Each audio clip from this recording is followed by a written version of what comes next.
Hello বন্ধুরা, আজকের soybean আলুর একটা নতুন রেসিপি নিয়ে তোমাদের সামনে হাজির হলাম।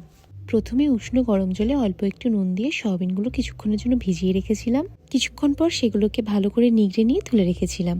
তো তারপরে আলু কেটে নিয়েছিলাম এবং তার পাশাপাশি পেঁয়াজ, লঙ্কা, টমেটো, আদা, রসুনও কেটে রেখেছিলাম।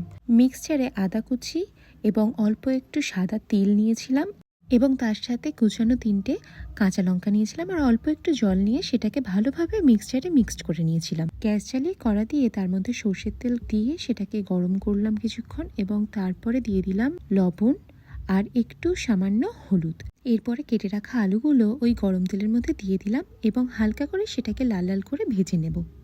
আলুগুলো হালকা লাল লাল করে ভেজে নেওয়ার পরে সেটাকে একটা পাত্রের মধ্যে তুলে রাখবো এবং আগে থেকে ভেজানো সয়াবিনগুলো তেলের মধ্যে দিয়ে এগুলো আমরা হালকা করে লাল লাল করে ভেজে নেব। হালকা লালচেভাবে ভাজা হয়ে যাওয়ার পর একটা পাত্রে এগুলো আমরা তুলে রাখবো এবং ওই একই কড়ার মধ্যে আবারও তেল দিয়ে তার মধ্যে সামান্য একটু চিনি অ্যাড করলাম কালারের জন্য এবং গোটা গরম মশলা তার মধ্যে দিয়ে দিলাম, তেজপাতাও দিয়ে দিলাম, তার সাথে দিয়ে দিলাম গোটা জিরে।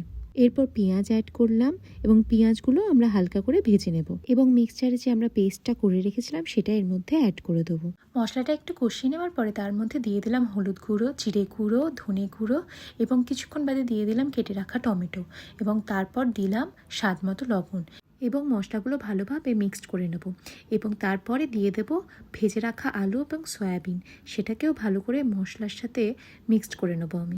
আলু এবং সয়াবিনের সাথে মশলাগুলো খুব ভালোভাবে মিক্সড হয়ে যাওয়ার পর কিছুক্ষণ পর দিয়ে দেব সামান্য পরিমাণে জল।